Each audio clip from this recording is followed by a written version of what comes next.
I honestly think I'll be rich in the future.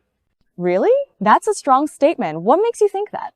I've been working on my mindset, learning about money, and planning for the long term. I'm not just dreaming, I'm preparing. Okay, I'm curious.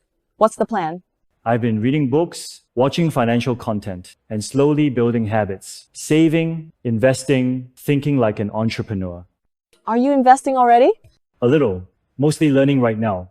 But my real focus is on building a business, maybe something digital, like an online course or service. That's cool. Do you think mindset really makes that much of a difference? Absolutely. When I changed how I think about money, everything shifted. I don't say, I can't afford it anymore. I ask, how can I afford it? That's a big change. I guess most people don't realize how much their thinking holds them back. Exactly. And I've stopped chasing stuff that looks rich. I want real wealth, freedom, security, time. Same here. But isn't it risky to chase something uncertain? Sure, but staying stuck in a job I hate is risky too. At least this way, I'm taking control. Fair point. When do you think you'll hit your goal? Within 10 years. I'm not saying I'll be a millionaire by 30, but I want financial freedom, enough to live comfortably on my own terms. I like that. How do you stay motivated? I keep the vision clear, and I surround myself with content and people who think the same way. It helps a lot. I wish I had your confidence. It's not natural. It's trained. You start small, track your spending, learn, try, fail, try again. Maybe I should start doing that too. Do it. Even changing how you think is a great first step. Wealth starts in the mind before the bank account. Thanks. This conversation is giving me a lot to think about. Anytime. One day, we'll look back at this talk and smile, hopefully from a beach house or something. Deal. Let's make it happen. You know what? I really can't stand Donald Trump. That's a pretty strong statement. What's got you fired up this time? Have you seen his latest proposal on tariffs? He's talking about slapping a 10% universal tariff on all imported goods and even higher on specific countries. It's ridiculous. Yeah, I heard about that. But isn't he saying it's to protect American jobs and industries? That's always the excuse. But tariffs are a hidden tax on consumers. We're the ones who end up paying more for everyday products. Phones, clothes, food. It's economic nationalism wrapped in a populist bow. So you think it hurts regular people more than it helps? Exactly. The idea sounds patriotic. Protect American workers. But in reality, it disrupts global supply chains and raises costs for businesses and families. Companies pass those extra costs on to consumers. It's basic economics. But what about bringing manufacturing back to the US? That's a fantasy. Manufacturing doesn't just move because of tariffs. It moves because of labor costs, logistics, automation. Slapping tariffs on imports won't magically rebuild factories in Ohio overnight. Fair. But didn't some industries benefit from his previous tariffs? A few, maybe. But even then, the net effect was negative. Just look at the trade war with China. Soybean farmers got crushed, and then the government had to bail them out with taxpayer money. It's like shooting yourself in the foot and handing yourself a Band-Aid. That's a harsh comparison. But accurate. Trump markets himself as a businessman, but his understanding of macroeconomics is paper thin. His tariff plans are blunt instruments for complex problems. I guess some people like that he stands up to China. Standing up to China is one thing. Starting a trade war without a long-term plan is another. Plus, he alienates allies in the process. Europe, Canada, even Japan. That's not strategy. That's chaos. So your issue with him is mainly economic? It started with economics, but it's also about leadership style. The way he makes decisions on impulse with no real coordination or respect for experts, it's reckless. And with something like tariffs, millions of people feel the impact. Yeah, I guess economic policy isn't just numbers, it's lives, jobs, families. Exactly. And he treats it like a game, like he's still hosting The Apprentice, but instead of firing contestants, he's firing off trade wars. That's a brutal analogy. But tell me it's not true? I can't argue with that. I hadn't thought about how tariffs show up in things like prices at the grocery store or online shopping. They do. And if he's elected again and pushes through this new tariff plan, it'll be a tax hike for every working class American, whether they realize it or not. That's honestly pretty scary. It is. That's why I say I hate his policies. And the worst part is he sells them like they're good for the little guy when they're not. I respect how you explain that. I always hear sound bites, but rarely the full picture. We all deserve better. Real economic leadership, not short-term stunts for applause. You know, I actually think China is a really friendly country. Really? That's not something I hear very often. What makes you say that? It's mostly based on my personal experiences. When I traveled there last year, I expected people to be a bit cold or distant just based on stereotypes, but I was honestly blown away by how warm and helpful everyone was. That's interesting. I've always heard that the culture is more reserved. It is, especially in big cities.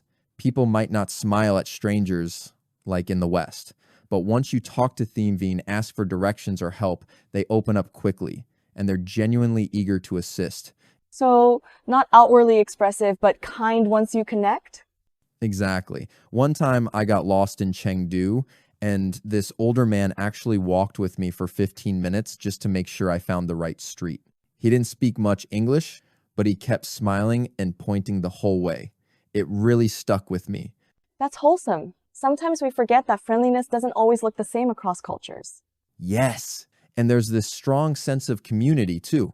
In neighborhoods, you'll see people playing cards, sharing food, chatting with strangers. There's a warmth in those daily moments. What about younger people? Were they as open? Even more so, especially students and professionals. Many were curious about where I came from, why I visited, what I thought of China. They were proud of their culture, but also very respectful toward outsiders. That's nice to hear. A lot of people assume nationalism means hostility toward foreigners. I didn't feel that at all. Sure, people have national pride, but it didn't come with arrogance. Most were polite, humble, and genuinely curious. I never felt judged or unwelcome. I wonder if that friendliness extends to business and diplomacy too? I think it does in a quiet way. China doesn't always have the most cheerful tone in global politics, but they often try to avoid confrontation. They emphasize cooperation and stability, which I see as a form of friendliness just expressed differently. So it's more subtle than loud gestures? Yeah, and I think we misread that sometimes. Just because someone's not overly expressive doesn't mean they're unfriendly. China's friendliness shows through action hospitality, patience, curiosity. That makes a lot of sense. I guess it's easy to misinterpret cultural differences as coldness. Definitely. But once you're there and experience it firsthand, the warmth is real. From street vendors to hotel staff to strangers on the train, I always felt safe and welcomed. You're making me want to visit now. You should. It's a place full of surprises. And if you go in with an open mind, you'll find a lot of kindness in unexpected places. Thanks for sharing that. I think I've been too influenced by media and not enough by actual stories like yours. That's how we grow by hearing each other's real experiences, not just headlines. You might think I'm crazy, but I actually believe Donald Trump deserves the Nobel Peace Prize. Wait, what? Trump? For peace? That's unexpected. What makes you say that? I know it sounds controversial, but look at the facts. During his term, he didn't start any new wars. That alone sets him apart from many presidents before him. Okay, I'll give you that. But no war doesn't automatically equal peace. True, but he also brokered real deals. The Abraham Accords, for example. He helped normalize relations between Israel and several Arab nations, UAE, Bahrain, Morocco, Sudan. That's huge. I remember that. But wasn't that more about political convenience than real peace? Even if it was strategic, the outcome matters. These were historic agreements that previous administrations tried to achieve for decades. And Trump got it done. But don't you think his behavior, his rhetoric, the division he caused kind of cancels out the peaceful part? That's domestic politics, and yeah, he's polarizing. But the Nobel Peace Prize is often based on international diplomacy, not personality. Plenty of winners had flaws. Okay, fair. What about North Korea? That was a lot of headlines, but no real change. I disagree. He was the first sitting US president to meet Kim Jong-un. That was unprecedented. They didn't solve everything, but they lowered tensions. No missile tests during that time. The region was more stable. I mean, sure, the optics were interesting, but it felt more like a media show than real negotiation. Still, diplomacy through dialogue is better than threats and bombs. And look at what happened after he left office missile tests resumed. Like him or not, he kept things calmer. But the Nobel Prize is symbolic to it, supposed to reward peacemaking and moral leadership. And I'd argue he made peace in unconventional ways. He used pressure, deals, even ego, but he got results. That's more than many leaders with pretty speeches have accomplished. So you're saying he deserves it for outcomes, not behavior? Exactly. Results matter. Peace in the Middle East moved forward. No wars started. And diplomacy opened with a hostile regime. If that doesn't qualify, what does? I can see your point. It's not the usual image of a peacemaker, but some of the outcomes were significant. Look, I'm not saying he's perfect. He's rough around the edges. But peace isn't always made by perfect people. Sometimes it's made by those willing to shake the system. You know, this is one of the most surprisingly reasonable arguments I've heard for Trump and the Nobel. I'm not here to change your mind just to say, maybe we judge too much by style and too little by substance. Fair enough. Even if I'm not fully convinced, I'll admit it's not a crazy idea after all. You know what? I actually think being born into a poor family can be a huge advantage. Really? That's not something people usually say. Most see it as a disadvantage. I get that, but hear me out. Growing up with less teaches you things money can't buy, like resilience, resourcefulness, hunger. Sure, but it also comes with a lot of stress, insecurity, and lack of opportunities. True, it's not easy, but that pressure can create something powerful. When you've got nothing to lose, you learn to hustle, to think creatively, to appreciate every win. So you're saying struggle builds strength? Exactly. Look at so many successful people, entrepreneurs, artists, even athletes. A lot of them came from nothing. Their background became fuel. But don't you think people born into wealth still have a massive head start? Of course, they have access to education, networks, capital, but sometimes that comfort kills ambition. When everything's handed to you, where's the fire? That's fair. I've seen people with everything who never really do anything. Meanwhile, those who start with nothing often build the strongest foundations. They know how to survive. That mindset is a huge advantage in life and business. But isn't it unfair that some people have to fight harder just to reach the same place? It is. The system isn't fair. But you can turn that unfairness into an edge. If you learn to play long term, your background becomes your story, your drive, your brand. So you think poverty can shape character in a good way? Absolutely. It forces you to focus. No distractions, no safety net. You either sink or swim in. If you swim, you come out stronger than most people ever will. I respect that mindset. But what about the mental toll? Poverty can crush people too. You're right. It can, but that's why mindset is everything. If you shift your perspective from victim to underdog, it changes the game. That's powerful. So instead of saying, I'm behind, it's more like, I'm training under pressure. Exactly. Like a diamond being formed under pressure, struggle can sharpen your purpose. You just have to believe that where you start doesn't define where you end. I like that. It's not easy, but it feels more empowering than just feeling sorry for yourself. And the best part, when you succeed, no one can say it was luck. You built it. You earned every inch. That kind of success hits different. That's true. You're making me rethink a lot of things about my own situation. That's the point. Being born poor isn't your fault, but staying there once you're aware and capable, that's on you. Thanks, that really puts things into perspective. Maybe this disadvantage is exactly what I needed. Maybe it is. Some of the greatest success stories started in the lowest places. Why not yours? You know what? I actually think being unemployed for a while can be a good thing. Seriously? Most people freak out when they lose a job. Why would you say that? Because it forces you to stop, to breathe, to reevaluate your life, your goals, and whether you're even doing what you truly care about. That sounds nice in theory, but bills don't stop coming.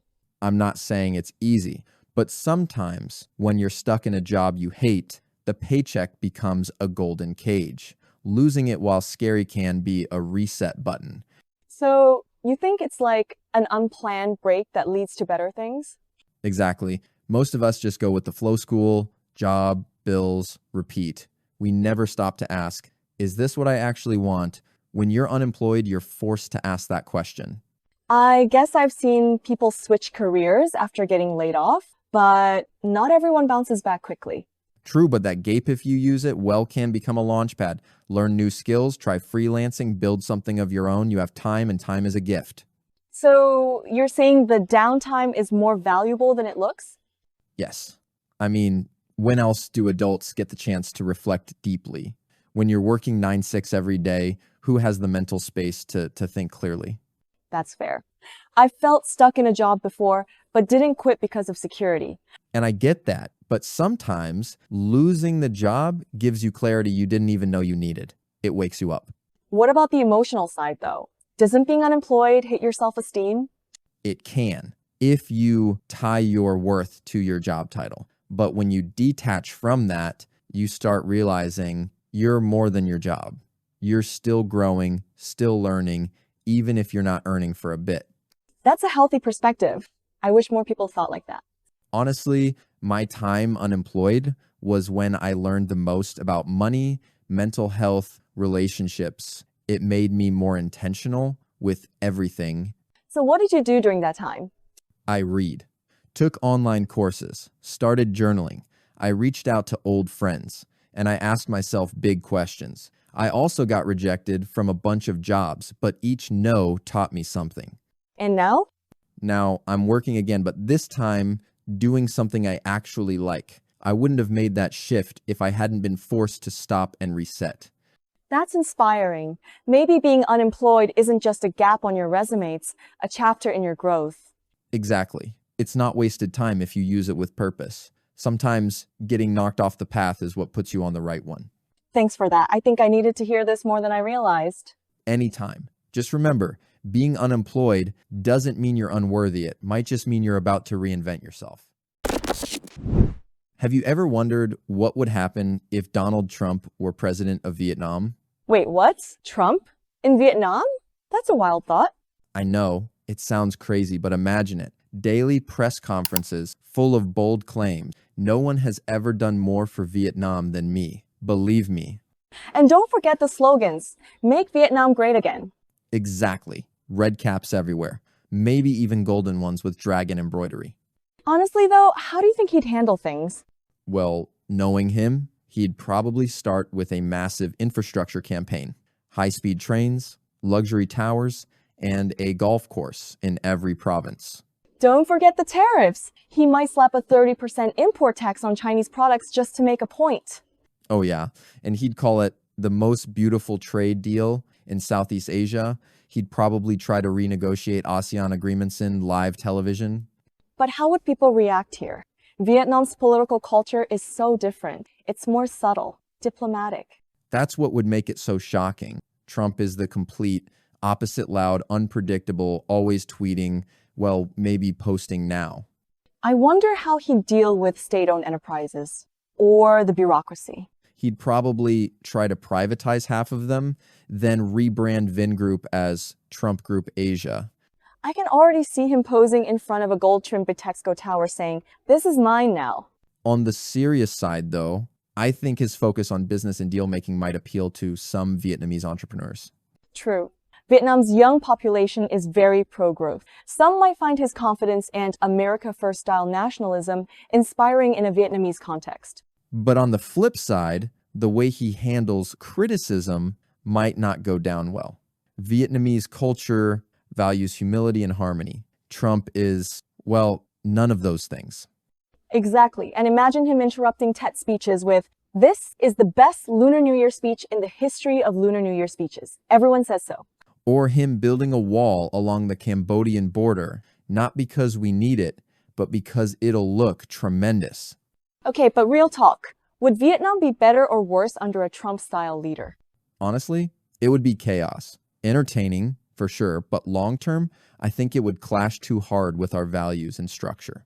I agree. Vietnam needs calm, steady growth. Trump is more like a firework cloud, flashy and kind of unpredictable. Still, it's fun to imagine. Can you picture a Vietnamese Trump rally? Thousands of people waving little red flags with gold stars and shouting, Vietnam #1.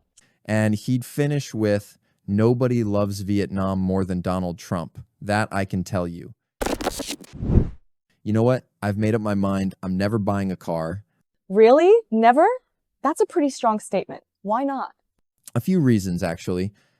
First off, cars are a money trap. Between gas, insurance, maintenance, parking, it all adds up. I'd rather spend that money on experiences or investments. But isn't having a car super convenient?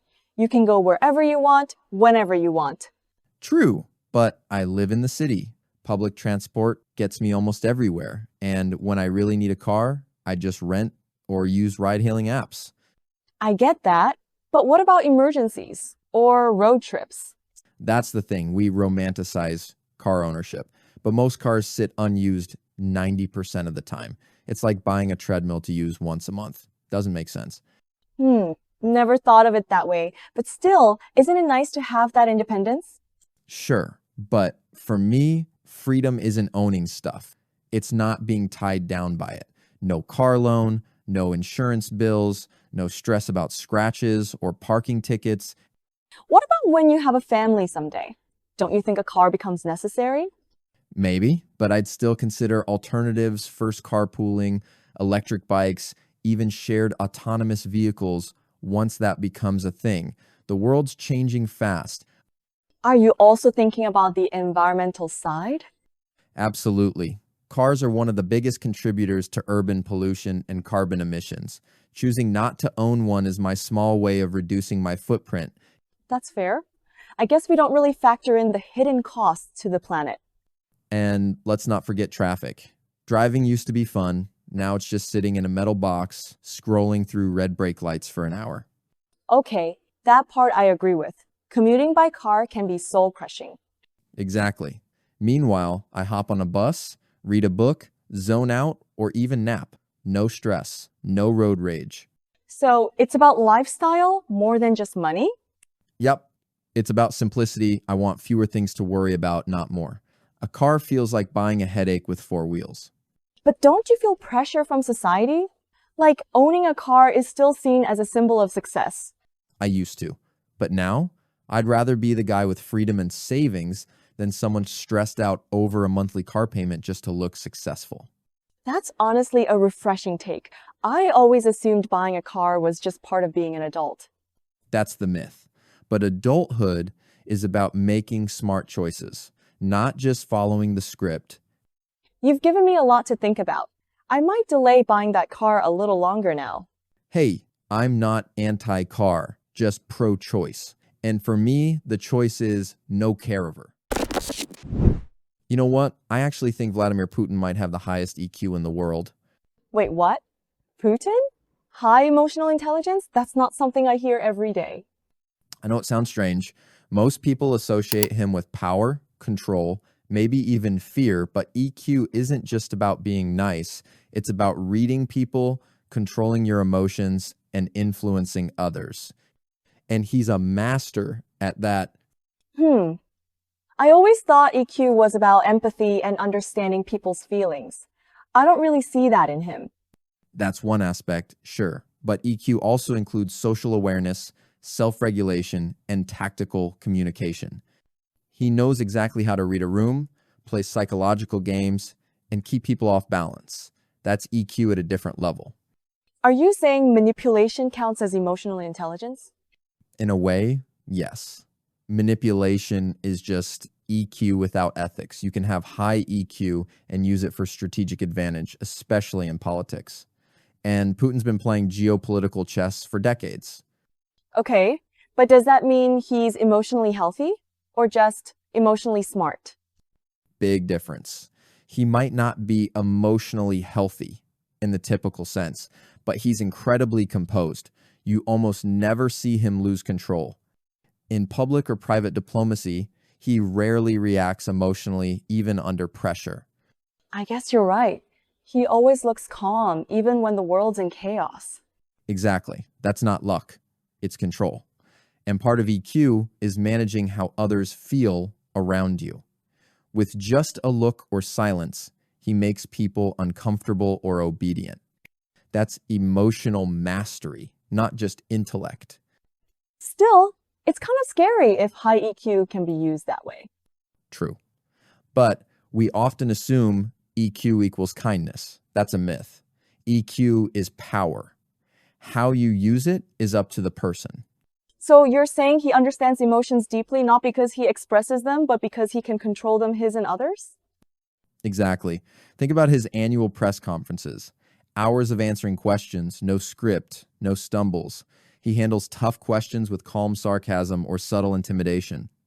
That takes serious social intelligence. And he knows his audience too. He plays to the Russian public differently than to the West.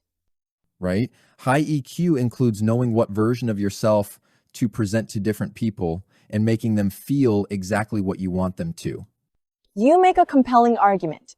I still wouldn't call him emotionally kind, but emotionally strategic? Yeah, definitely. That's all I'm saying. Love him or hate him, Putin knows how people think, feel, and react. And he uses that knowledge like a weapon. I guess EQ isn't always soft. Sometimes it's silent, cold, and calculating. And that's why I think in the world of power politics, Putin may just have the sharpest emotional radar of them all. You know what I've realized? I think Messi owes a big part of his success to one thing people don't talk about enough: his quiet personality. Really? I mean, people always talk about his talent, his vision, his left foot, but his personality? Exactly. He's not loud, he's not flashy off the pitch, and he rarely makes headlines outside of football. That calm, focused energy, I think that's his secret weapon. But wouldn't being quiet in a competitive sport like football be a disadvantage? Leadership, confidence, big presence, that's what we usually see in stars. That's the thing. Messi leads in a completely different way.